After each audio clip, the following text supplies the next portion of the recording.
So the cozy gaming genre has been very popular for the past few years, and every time I look into it, I feel like I'm finding another genre, and that's kind of what happened with the game that I'm reviewing today. So Broken Lens is a game that I found a while back whenever I was scrolling through looking for new indie games that were coming out, and I just happened to see a post from their dev team about their new game that was coming out, and they described it as an adorable find the difference game, and that intrigued me. Find the difference, very calming, relaxing. So I looked into it, and it was like super cheap. They were having a launch sale with it, and it was only a few bucks. So I thought, what the hell, I'm just gonna get it and I'm gonna try it out. And eventually I was able to finally play it, and it was really cute. I really enjoyed it. And so you play as this adorable little robot, and the entire thing around the Find the Difference is that one of his lenses for his eyes is actually cracked. So he sees things slightly different, and you just have to figure out where the differences are. Now there's over 100 levels in this game, and so it's very massive. Like, you have a lot of puzzles to go through, and for the price, I think it's very much worth it. And so each level, there are 10 differences, and there are multiple biomes that you can explore with 10 levels in each of them. And so, like a lot of games, there are the main objectives, those 10 differences, and also there is a hidden page that, if you find it, gets added to a journal that slowly starts to build up this story of this little robot and this planet that you're exploring that seems to just be decimated by something that we don't really know. Now, the journal, it won't be in any actual language, it's in a kind of made-up one, so you don't actually get the full story, but it's more like you put it together through the pictures, and you kind of learn as you go what's happening to this planet. Now, what really drew me to this game, because let's be real, there's a lot of Find the Difference games. This one, just the art style and the color palettes used, just really drew me to it because it's just so pretty. The initial art display showed a lot of browns and oranges and just kind of like rounded corners, kind of like a coloring book almost. And also there's a lot of frogs used, and I really like frogs.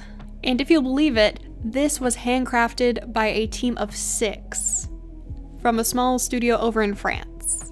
So that means that every single adorable frog, rock, or even little drone guy was handcrafted by one of these 6 people. Now, if you are listening to this thinking, well, that sounds really easy, I don't really want an easy game, that is not going to be a problem.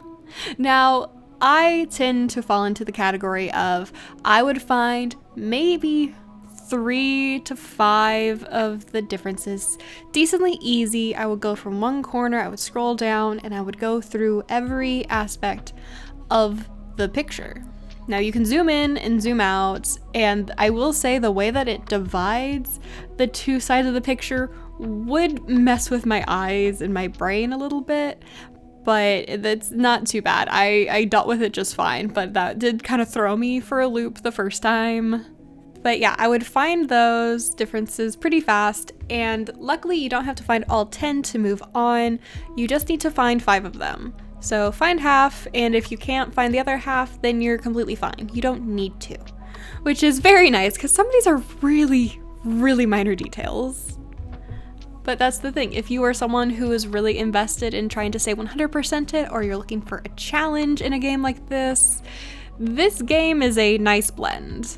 Because there's a lot of times to where I really need that hint system, especially for those last maybe 1 or 2 that are just really minor. A lot of them can be up in your face in the foreground, and some can be hidden away in the background.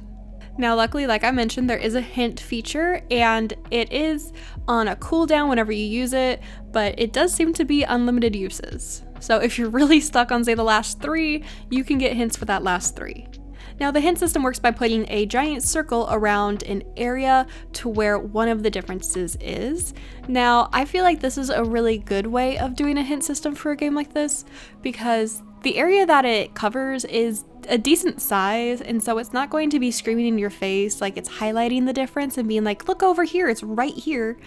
It says, here's the general area, now just focus your search into this area. I do think that is a lovely compromise between just holding the player's hand and telling them, or just not giving them hints at all. A nice happy medium. Now, the music is actually the thing that once you get into the game will keep you playing even if you're stuck and a little bit frustrated. Now, I tended to have this be one of my kind of evening games. I would just play a few levels at night to kind of just keep my progress steady and not finish the game too fast, which I was worried about at first, and then those worries quickly dissipated. The atmosphere was incredibly soothing and relaxing, and I found that it was the perfect combination to combine with that calming gameplay of just the simple point and click to find the differences. Now, there are actually only 5 biomes, I did get that wrong, so it's actually 10 differences per each level, I got that right, but there's only 5 biomes total. So that does mean that there are 500 differences.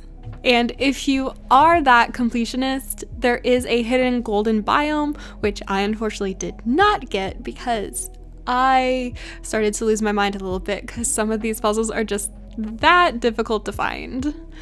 But that does mean that there is a hidden 6th biome and a bunch more hidden little find the difference puzzles. This game is the perfect short-ish game. Even not completing the game, I still put in just slightly under 11 hours, and that was a very casual run. I do wish that there was more to talk about for this game because it is really great, but the game loop is like really simple. It's just find the difference with a lovely art concept, a beautiful color palette, and a passionate team behind this, and also great music to back your gameplay. I really do love this little puzzle game. It is so simple, yet it is so immaculately done. I highly recommend this to anybody that likes puzzle games, that likes Find the Difference. Do you want a new Where's Waldo? Here you go. Just the entire thing is amazing and I love it. And also, it's not super expensive, so it's a few bucks and you get hours and hours of fun, just brain teasers. You know, these kind of brain puzzles, they're good for your mental. Give it a try. And even if you don't want to pull the trigger right now, it would be very, very nice if you went ahead and wishlisted this on Steam if you liked it.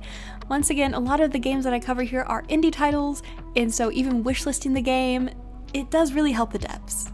So I think that's all I can say about this game. I wish I could say more because it is just that good, but I've covered everything. So that is it for me for today, covering Broken Lens. I really hope that you enjoyed it, especially seeing the gameplay on screen. I hope that may have swayed you into at least wishlisting this, if not purchasing it. But that is going to wrap everything up. I hope that you guys got something out of this video, and if you enjoyed it, give me a thumbs up. It keeps my videos on your For You page, and if you want to go the extra mile, give me a subscribe because it keeps you from losing me in that sea of YouTube content. But that is it. I hope everyone watching has a great day, and I hope to see you in a future video. Bye guys!